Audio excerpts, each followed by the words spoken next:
Bismillahirrahmanirrahim. Assalamualaikum warahmatullahi wabarakatuh. Alhamdulillahi rabbil alamin. Wa bihi nasta'inu ala umurid dunya waddin.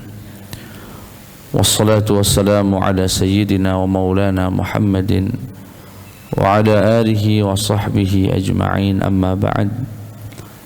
Jemaah sekalian yang dimuliakan Allah Subhanahu wa taala, alhamdulillah di pagi hari ini yang sejuk, pagi hari yang penuh barakah, di hari Jumat kembali Allah Subhanahu wa taala meringankan langkah kaki kita untuk menunaikan kewajiban salat subuh berjamaah. Semoga Allah berkenan menerima salat kita dan menyempurnakan segala kekurangannya. Amin ya rabbal alamin. Salawat beriring salam terlimpah curahkan kepada suri tauladan kita Nabiuna Muhammad sallallahu alaihi wasallam. Semoga kelak kita semua mendapatkan syafaatnya yaumul qiyamah. Amin ya rabbal alamin. Jemaah sekalian yang dimuliakan Allah Subhanahu wa taala, pada pagi hari ini kita akan melanjutkan kajian kita mengkaji kitab Tahdhib Khasa'is An-Nabawiyah yang pada minggu lalu terakhir yang kita bahas adalah pengkhianatan beberapa kabilah yang meminta datang ke Nabi bercerita, Nabi, orang kampung kami ini lah mulai dengar Islam, caknyo ada ketertarikan, coba utuslah beberapa wong ke kampung kami untuk ngajar ke agama. Diutuslah beberapa orang, dibunuh galau. Itu yang disebut dengan Yaumur Raji'. Kemudian datang kembali satu rombongan sama, meminta diutus beberapa orang. Tidak tanggung-tanggung Nabi mengutus hampir 70 orang. Yang kedua sama, dibunuh galau. Ya, walaupun ada yang selamat beberapa di antaranya. Nah, pada pagi hari yang penuh berkah ini kita akan membahas atau mengkaji tentang tanda-tanda kebesaran Allah, mukjizat Nabi Muhammad sallallahu alaihi wasallam pada perang yang disebut dengan Dzatur Riqa'. Perang namanya Dzatur Riqa'. Riqa' itu bahasa gampangnya adalah kain perban, semacam kain perban. Kenapa disebut perang dengan nama perang kain perban? Jadi perjalanan yang jauh, berperang dengan musuh yang jaraknya cukup jauh, kemudian kondisi tanah yang sangat, perjalanan yang sangat terjal dan panas, dan satu onta untuk 6 orang, silih berganti. Jadi kalau siko ada yang naik onta, yang 5 giring, beberapa waktu naik lagi. Jadi lebih banyak jalannya daripada naik onta, sehingga kaki-kaki para sahabat itu sampai pecah, berdarah. Dan akhirnya para sahabat itu menyobek sebagian kain mereka, disobeknya, diikatkan di kaki-kaki yang berdarah itu. Jadi hampir semua sahabat saat itu memasangkan perban, darurat di kaki-kaki mereka. Jadi pemandangannya, hampir seluruh sahabat itu menggunakan perban di kaki. Sehingga perang ini disebut dengan perang Dzatur Riqa', perang yang banyak perbannya, kurang lebih begitu. Ada banyak kejadian yang menunjukkan kemukjizatan Nabi Muhammad sallallahu alaihi wasallam, ya. Nanti sebagian akan kami sebutkan dari kitab ini, sebagian akan kami ambil dari beberapa referensi yang lain. Yang pertama pada hadis 187, an Jabir qala al-musannif rahimahullah wa nafa'ana Allah bi'ulumihi fid dunya wal akhirah. An Jabir qala, dari sahabat Jabir, qatala Rasulullah sallallahu alaihi wasallam muharib hasfah binakhlin fara'u minal muslimina ghirrah فجاء رجل منهم يقال له غورث ابن الحارث حتى قام على رسول الله بالسيف فقال من يمنعك مني.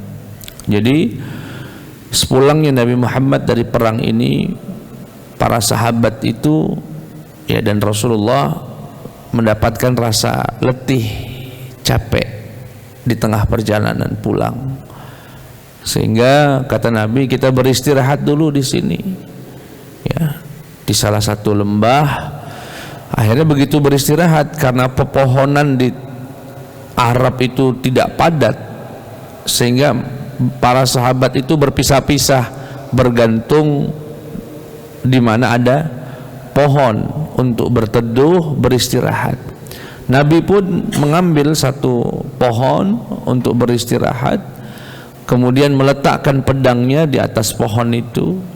Beliau berbaring, sahabat pun sama, mengambil posisi-posisi di bawah pohon yang jaraknya cukup jauh. Begitu Nabi beristirahat dan sahabat juga mulai tertidur, rupanya ada seorang, ya, dari orang kafir yang saat itu memantau atau mengikuti Nabi Muhammad sallallahu alaihi wasallam. Begitu melihat pedang Nabi yang tergantung di atas pohon itu, orang tersebut yang bernama Ghawrath ibnul Harith, ya, mengambil diam-diam pedang Nabi itu dari atas pohon. Begitu diambil, Nabi merasa, ya, keberadaan seseorang di dekatnya. Terbangunlah Nabi, dan pedang itu sudah ada di leher Rasulullah. Dengan gagahnya Ghawrath itu berkata, man yamna'uka minni ya Muhammad, kalau sudah kayak gini siapa yang bisa menghalangi saya menebas lehermu? Seorang musyrik yang tidak pernah merasakan nikmatnya tauhid, nikmatnya punya Allah, meletakkan pedang itu di leher Rasulullah, mengancam, kalau sudah begini, man yamna'uka minni, siapa yang bisa membantu kamu dari saya? Dengan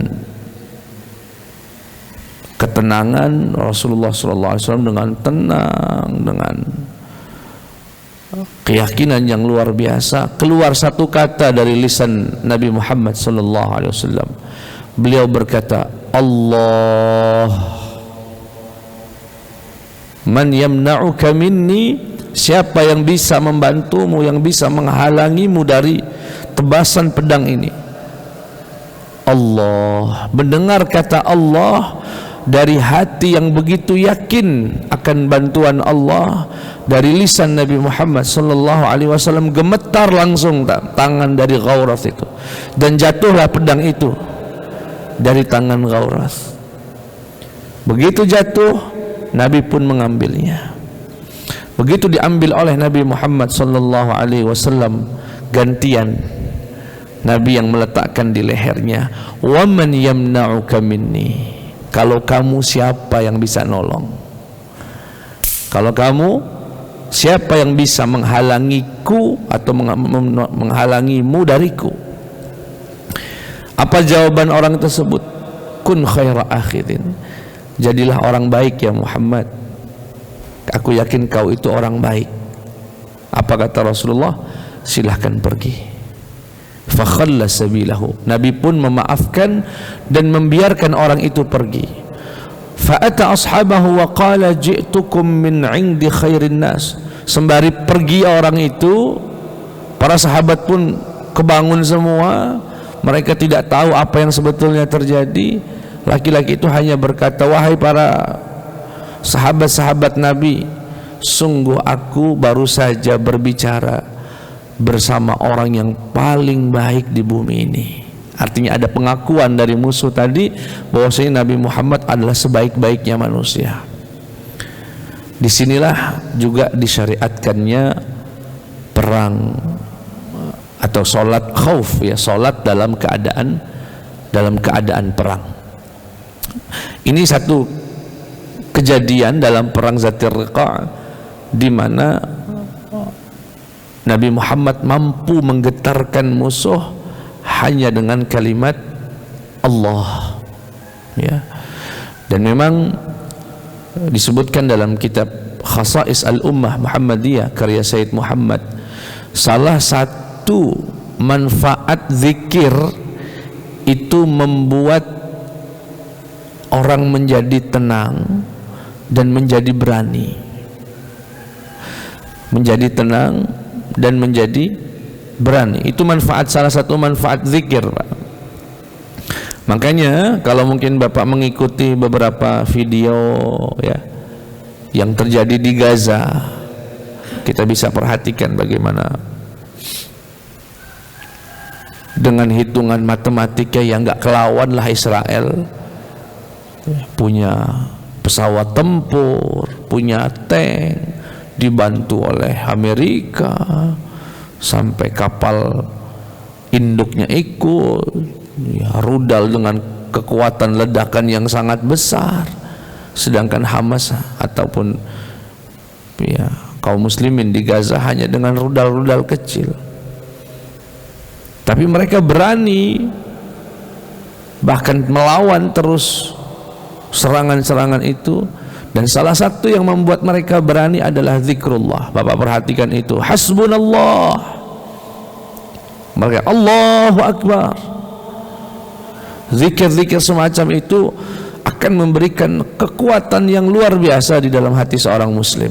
Sama, Nabi pun dalam posisi yang sangat terpojok, ya, memang dalam hitungan manusia, ya, mati, wafat Nabi. Pedang sudah di tangan, Nabi baru bangun tidur, orang tinggal nebas saja. Tapi keyakinan yang luar biasa, ya, membuat Nabi hanya beryakin dan berkata Allah, dan itu menggetarkan hati seseorang yang mendengarnya.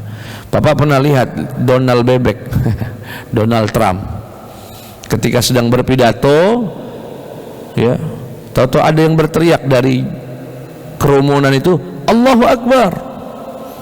Orang-orang yang di sekitarnya langsung ngerumunin, wah, ya, getar dia, Pak. Cukup dengan satu takbir saja, ya, gemetar. Memang luar biasa. Atau Bapak mungkin pernah mendengar pidatonya Bung Tomo ketika datang, serangan dari Inggris untuk kembali menguasai Indonesia. Bung Tomo datang ke Kiai Haji Hashim Asy'ari meminta petuah, yang akhirnya keluarlah revolusi jihad. Kemudian disampaikan dengan pidato yang menggebu-gebu. Di situ dia, Bung Tomo, mengatakan Allahu Akbar, Allahu Akbar. Hanya dengan bambu-bambu runcing umat Islam berani menghadapi musuh yang memiliki senjata. Begitu, Pak, dahsyatnya kata Allahu Akbar itu,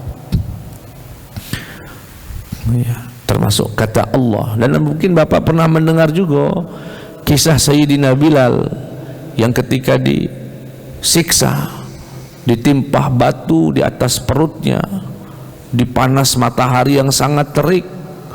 Orang melihat itu, atau kita yang mendengar kisah itu, bisa bayangkan bagaimana panasnya pasir itu, Pak, di tengah padang pasir.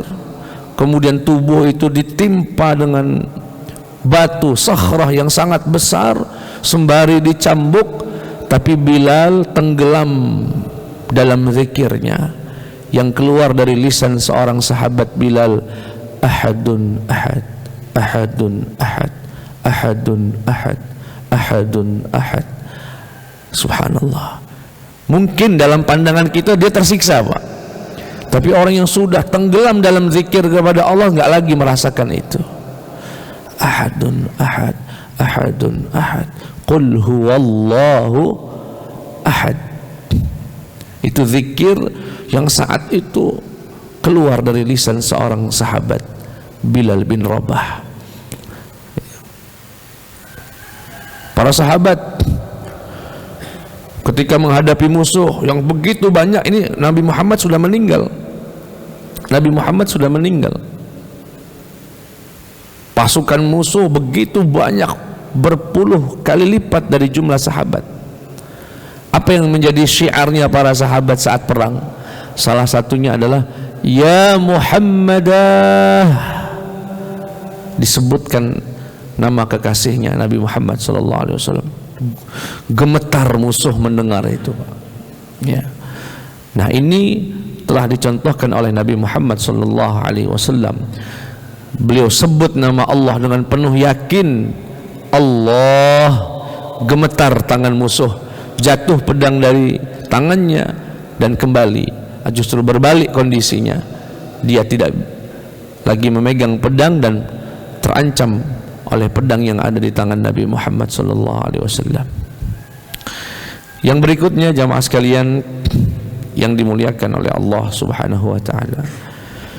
Ini karena hadisnya sangat panjang, ya, hadisnya sangat panjang, saya ambil kesimpulannya saja. Singkatnya, Nabi Muhammad sampai pada suatu lembah, kemudian Nabi merasa ingin buang hajat, ya, ingin buang air besar. Akhirnya Nabi mencari tempat, ditemani oleh seorang sahabat bernama Jabir bin Abdullah. Begitu sampai di pinggiran lembah, tepi lembah, atau mungkin bisa disebut tepi laut karena mendekati laut dan lembah, Nabi merasa, waduh, nak buang air, katek yang nutupi, tidak ada yang bisa menjadi penutup Nabi. Sudah barang tentu Nabi malu. Tetapi ada dua pohon yang jaraknya berjauhan. Diambillah pohon itu, datang Nabi ke pohon yang satu, kemudian dipegang salah satu dahannya, ditarik Nabi sembari berkata, tunduklah wahai pohon kepadaku dengan izin Allah. Inqadi biiznillah. Tunduklah, merunduklah wahai pohon dengan izin Allah. Merunduk, Pak, bagaikan onta yang diletakkan kayu di hidungnya. Jadi onta itu kalau sudah mulai nggak nurut sama pemiliknya, kalau hari ini ada besi biasanya di hidungnya untuk ditarik agar tunduk. Pohon itu pun kemudian merunduk sesuai dengan titah Nabi Muhammad SAW.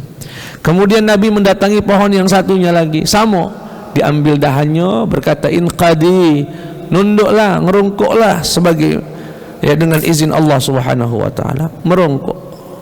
Kejadian itu dilihat oleh para sahabat, oleh sahabat Jabir. Kemudian kata Nabi, iltaima, wahai dua pohon, sini dekat, mendekatlah, bergabunglah kalian berdua. Dengan izin Allah kedua pohon itu bergabung sembari merunduk dan menjadi penghalang Nabi, ya, penutup Nabi Muhammad SAW yang mau buang hajat. Sahabat Jabir yang ada di dekat situ merasa Nabi nggak nyaman dengan keberadaannya, langsung menjauh, lari menjauh dari Rasulullah SAW. Kemudian kata sahabat Jabir, tidak lama aku memberikan sedikit pandanganku ke belakang, nak jengok Nabi sudah selesai apa belum. Begitu jengok, Nabi sudah ada di sebelahnya. Sudah ada di sebelahnya. Begitu sudah ada di sebelahnya, Jabir mau lihat kondisi pohon tadi yang sudah berjalan dewe nutupi Nabi. Ketika melihat pohon itu sudah kembali ke posisinya semula. Nah, ini juga salah satu mukjizat Nabi Muhammad SAW, menundukkan pohon untuk kemudian menutupi Rasulullah saat buang hajat. Kemudian Nabi pun memerintahkan sahabat Jabir bin Abdullah untuk mematahkan dua dahan dari dua pohon itu. Kemudian kata Nabi, di sini ini ada dua kuburan, dan aku mendengar mereka berdua sedang diazab oleh Allah Subhanahu wa taala. Wahai Jabir, tancapkan itu di dua pohon tersebut, semoga Allah meringankan beban mereka. Semoga Allah meringankan beban mereka. Dan ini bukan pertama kali, Pak. Dalam kejadian yang lain, Nabi sedang berjalan dengan sahabat Abdullah bin Abbas. Kalau ini tadi dengan sahabat Jabir bin Abdullah, sama. Nabi sedang berjalan, kemudian marra biqabrain, Nabi melalui dua kuburan dan mendengar annahuma yu'adzabani wa ma yu'adzabani fi kabir. Rasulullah mendengar dua penghuni kuburan itu diazab oleh Allah Subhanahu wa taala. Nabi kemudian mengambil pelepah kurma yang masih basah, membelahnya menjadi dua, ditancapkan itu ke masing-masing kuburan. Kemudian sahabat Abdullah bin Abbas bertanya, untuk apa ya Rasulullah? Ini mereka ini aku mendengar mereka diazab bukan karena dosa besar. Yang satu kalau kencing enggak cebok, yang sika kalau kencing enggak cebok, atau dalam riwayat lain tidak menutupi kencing begitu baik, dijenguk uang. Kalau yang satu ini suka ngomongin aib orang kemana-mana, nyebar fitnah, namimah. Terus kenapa kurma itu dibelah dua dan ditancapkan di keduanya ya Rasulullah? Semoga Allah meringankan beban mereka selama pohon itu masih basah dan belum kering. Ya, banyak ulama mengatakan karena pohon-pohon itu atau dahan-dahan yang masih basah itu bertasbih kepada Allah, sehingga tasbihnya dapat mendatangkan syafaat keringanan kepada penghuni kubur. Dari sinilah sebagian ulama menganjurkan kalau ke kuburan bawa bunga itu, Pak. Ya, yang mengatakan ini bukan khusus untuk Nabi, berarti umatnya boleh niru. Namanya meniru yang enggak harus kurma, karena kalau hanya kurma berarti cuma orang Arab yang bisa menikmatinya. Karena hanya orang Arab yang punya pohon kurma saat itu. Ya, sehingga para ulama mensiasatinya dengan bunga. Toh sama-sama bertasbih. Jadi nebar bunga itu bukan bid'ah. Ya, itu sesuatu yang ada dasarnya, yaitu mengkiaskan dengan apa yang dilakukan Nabi, yang kami katakan tadi bukan sekali Nabi melakukannya, ya, bahkan minimal 2 kali Nabi melakukan hal yang sama sallallahu alaihi wasallam. Kalau tidak galak, misalkan masih meyakini itu sebagai sesuatu yang bid'ah, ya tidak apa-apa, silakan baik. Tapi kita yang melakukannya itu ada dasar, ya, ada dasarnya. Baik, itu juga salah satu kemukjizatan Nabi yang terjadi pada perang Dzatur Riqa. Ya. Kemudian ada kejadian yang cukup panjang, saya akan bacakan redaksinya dan sedikit ceritakan juga. Ini dari sahabat Jabir bin Abdullah. Kharajtu ma'a Rasulillah ila ghazwati Dzatir Riqa. Ya, kami keluar pulang ini, Pak, dari perang Dzatur Riqa. Dan saya mengendarai seekor onta. Jadi rombongan ini tadi, Pak, yang kata kami tadi disebutkan satu onta 6 orang. Itu meski demikian kondisinya, tapi onta-onta mereka dan termasuk onta Nabi itu gagah ontanya, jalannya cepat. Nah, ada sahabat punya onta kurus kerempeng, jalannya lambat, sehingga Nabi dan para sahabat sudah jalan, merasa Nabi kehilangan, ngabsen begitu kurang lebih. Mana Jabir? Itu ya Rasulullah masih di belakang. Oh ya, alangkah jauhnya. Ketinggalan rupanya, Pak. Ketinggalan karena jalan ontanya yang sangat lambat. Ditunggu sama Nabi.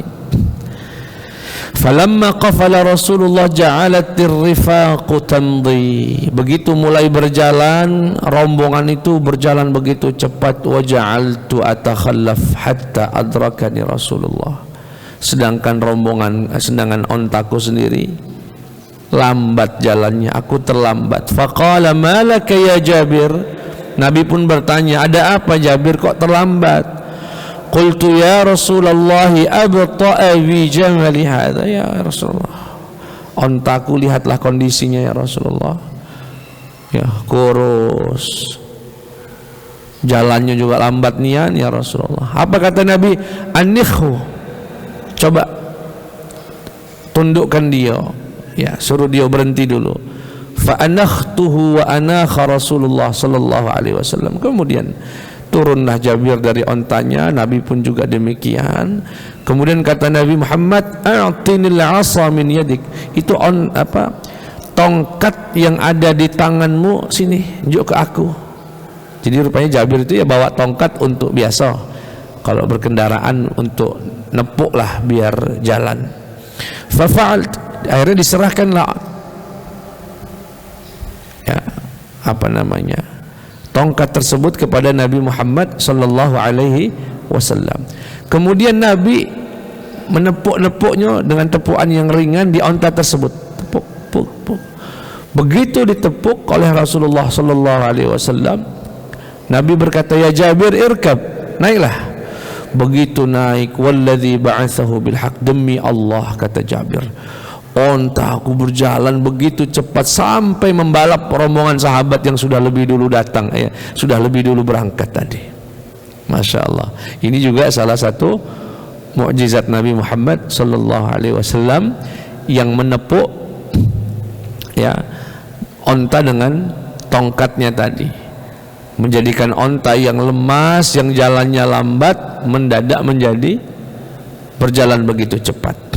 Namun cerita tidak sampai di situ, Pak. Saya yakin ini salah satu hari terbaik bagi sahabat Jabir bin Abdullah.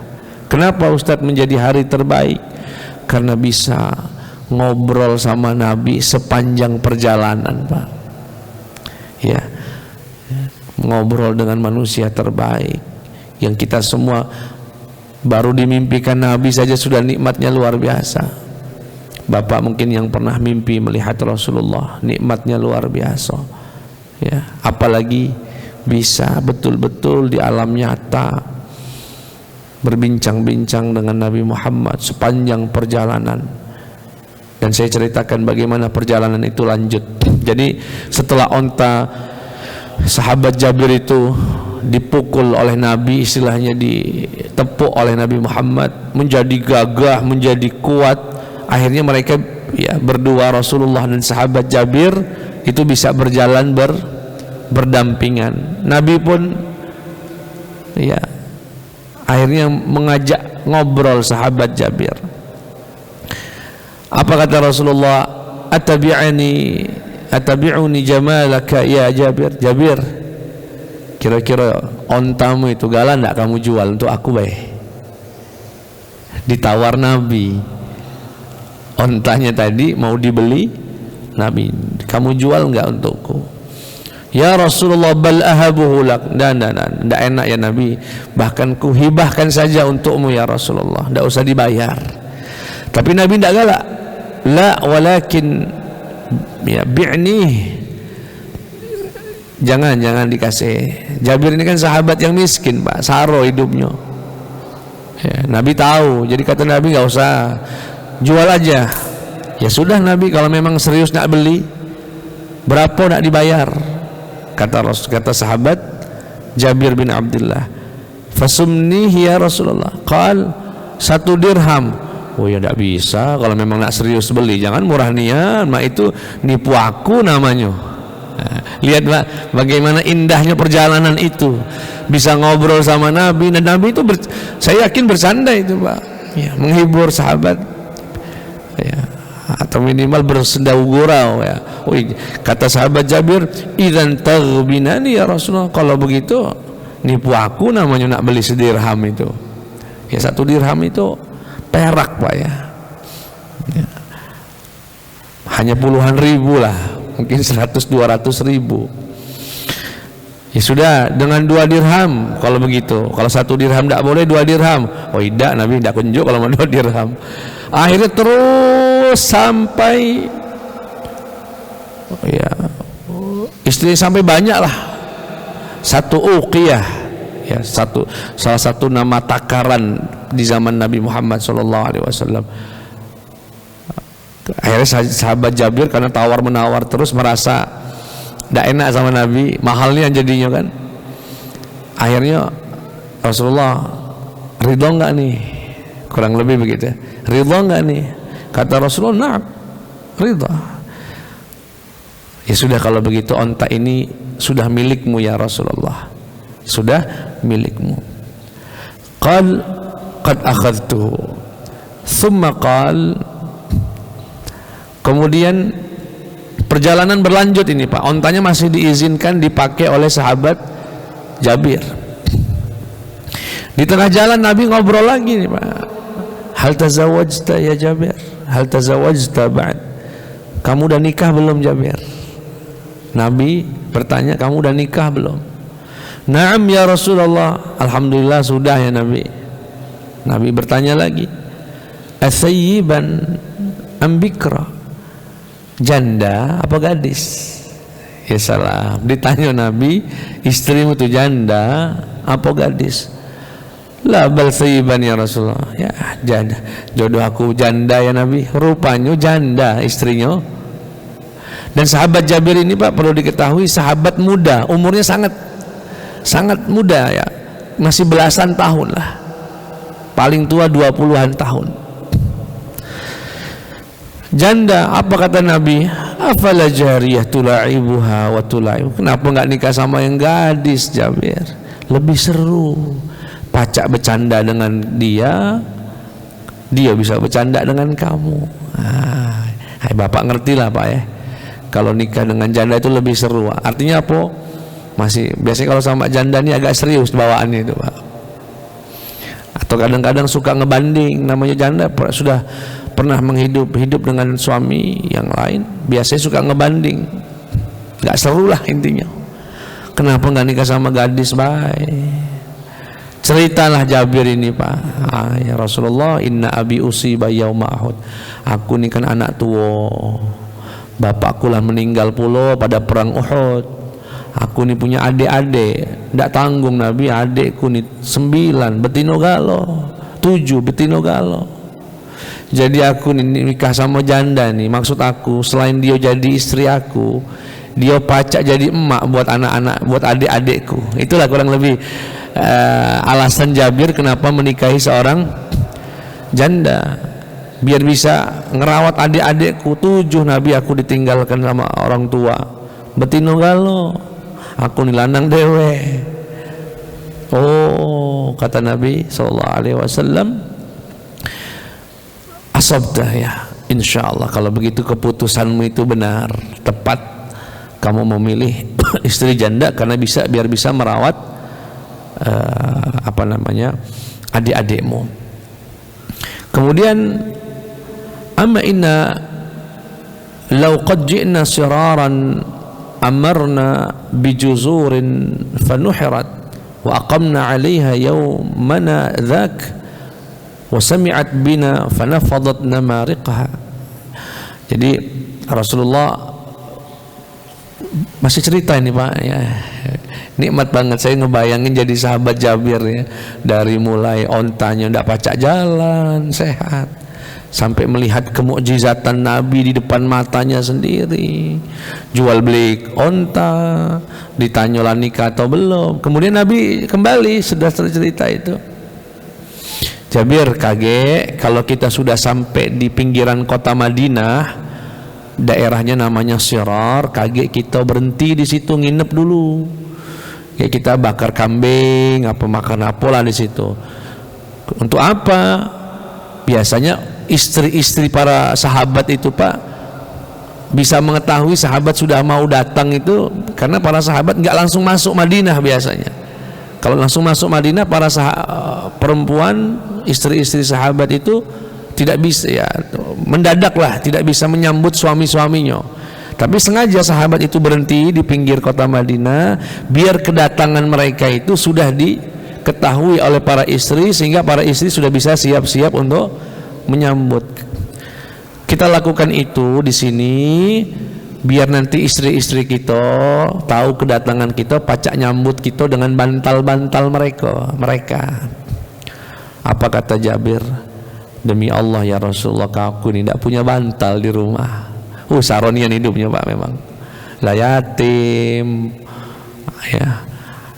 Kalau engkau mungkin dengan sahabat yang lain pasti ada yang nyambutnya dengan bantal, kakek juga Rasulullah. Jadi tidak ada manfaatnya juga berhenti di situ itu kakek. Apa kata Rasulullah? Innaha satakun, insyaallah kamu akan punya bantal-bantal itu. Fa idza anta qadimta fa'mal 'amalan kayyisan. Qala Jabir, ji'na siraran amara Rasulullah bijuzurin. Akhirnya betul-betul tibalah di tempat yang disebut Sirar tadi sesuai dengan rencana Nabi, nyembelih hewan, makan di sana, minap di sana. Begitu sudah sore, sudah beristirahat, ayo sama-sama kita masuk ke kota Madinah. Disambutlah dengan istri-istri mereka. Falamma asbahtu akhadtu bi ra'sil jamal. Disambutlah masing-masing, pulang ke rumahnya masing-masing. Tiba di malam hari, beristirahatlah mereka para sahabat di rumahnya masing-masing. Di esok harinya sahabat Jabir pagi-pagi ngambil ontanya tadi. Nak kemana? Onta ini aku jual ke Nabi, nak aku antar ke rumahnya. Nah, karena sudah disepakati tadi dijual. Setibanya di Madinah, Jabir pun ngambil onta itu, fa'aqbaltu bihi hatta anakhtu ala babi Rasulillah. Aku datang, ku tidak melihat Nabi, akhirnya onta itu kutundukkan tepat di depan pintu rumah Nabi Muhammad sallallahu alaihi wasallam. Hatta jalastu fil masjid qariban minhu. Karena Nabi tidak keluar dari rumahnya, onta ku letakkan di sana, aku pun duduk di dekat masjid sembari nunggu Nabi bangun. Keluarlah Rasulullah dari rumahnya, fara al-jamal. Begitu keluar, di depan rumah Nabi sudah ada onta. Loh, ini onta siapa? Mahada. Ini onta siapa? Akhirnya ditanyalah Rasulullah sallallahu alaihi wasallam kepada sahabat yang ada di situ. Oh, ini ya Rasulullah, tadi Jabir datang ke sini bawa onta ini. Lah, mana Jabirnya? Aina Jabir? Fadu'itu lahu. Akhirnya Jabir pun dipanggil. Jabir, dipanggil Nabi. Datanglah sahabat Jabir itu menjumpai Nabi Muhammad sallallahu alaihi wasallam. Ya bena akhi, wahai anak saudaraku, khudh bi ra'si jamalika fahuwa laka. Bawalah pulang onta ini, ku hadiahkan untukmu. Kemudian Bilal, sini, antarkan Jabir ini pulang ke rumah dan bayarkan. Diberikan harga itu kepada Rasulullah kepada sahabat Bilal, dibawa pulang, ontanya dibawa pulang balik, harganya pun tetap dikasih oleh Nabi Muhammad sallallahu alaihi wasallam. Bahkan sahabat Bilal ikut menambahkan biayanya atau harganya. Wah, bahagianya luar biasa. Fa wallahi, demi Allah, sejak hari itu ontaku, rumahku makin berkah dengan onta pemberian Nabi Muhammad sallallahu alaihi wasallam. Lihat itu Pak, bagaimana indahnya. Ini juga memberi pesan. Nabi itu Pak, sebetulnya kalau mau memberi hadiah sejak dari awal bisa saja Nabi itu. Tidak perlu ada cerita pulang dulu, menyerahkan dulu, langsung baik Jabir, atau langsung baik ngenjuk duit. Ambil, Jabir, ambillah uangnya untuk kamu. Enggak perlu ada jual beli. Tetapi kenapa Nabi dibuat cerita beli dulu? Agar hadiahnya itu makin terasa nikmat Pak. Kalau diinjuk duit begitu saja kan ya, cak diinjuk sedekah baik sudah. Tapi ini sempat merasakan ontanya dibeli, sempat ada obrolan sama Nabi, semuanya dalam rangka menghibur dan memasukkan rasa bahagia di hati seorang sahabat. Makanya Rasulullah pernah bersabda, inna ahabbal a'mali ilallah, atau min ahabbil a'mali ilallah idkhalus sururi fi qalbi akhihi, atau kama qala, di antara amalan yang paling dicintai Nabi Muhammad sallallahu alaihi wasallam adalah memasukkan kebahagiaan ke dalam hati saudaranya. Ya. Jadi kalau nak surprise, misalnya nunjuk hadiah kepada istri dengan cara yang istilahnya ndak polos nian, balik dari kantor, hadiah belah biasa. Tapi kalau ada drama dikit ya, ada cerita dikit, itu akan lebih berkesan, ya, akan lebih nikmat rasanya, ya. Dan itu yang dicontohkan oleh Nabi Yuna Muhammad sallallahu alaihi wasallam. Apa kemukjizatan yang ada dalam kisah ini, Pak? Ontanya yang tadi tidak bisa berjalan dengan baik, ya, cukup ditepuk oleh Nabi Muhammad sallallahu alaihi wasallam, ya, kemudian menjadi baik. Nah, ini salah satu juga mukjizat kebesaran Allah yang terjadi, selain daripada tadi pohon yang nunduk, kemudian musuh yang bergetar dengan kata Allah, itu semua terjadi pada perang Dzatir Riqa. Ya. Jamaah sekalian yang dimuliakan oleh Allah Subhanahu wa taala, saya ceritakan satu kisah lagi dan saya singkat ya Pak ya, untuk melengkapi kisah ini. Singkat cerita, pada perang Dzatir Riqa itu Pak, ada seorang perempuan musyrik yang melawan juga, melok perang, akhirnya mati. Suaminya nggak terima. Kena saking nggak terimanya, dia bersumpah dalam dirinya, saya tidak akan berhenti, tidak akan tenang sampai saya tumpahkan darah sahabat-sahabat Nabi dan Muhammad. Itu sudah jadi komitmen dia nih Pak, karena istrinya mati dalam peperangan. Singkat cerita, dalam pulangnya Nabi dari perang Dzatir Riqa itu, ya kan perjalanan ini berhari-hari nih Pak. Jadi kisahnya banyak kisah yang terjadi. Singkat cerita, Nabi beristirahat di malam hari, kemudian orang tadi yang ingin membalas dendam mengikuti langkah Nabi dan para sahabat. Sampailah di satu malam Nabi beristirahat, ya, di satu lembah, di suatu padang, ya, padang yang ada di Timur Tengah.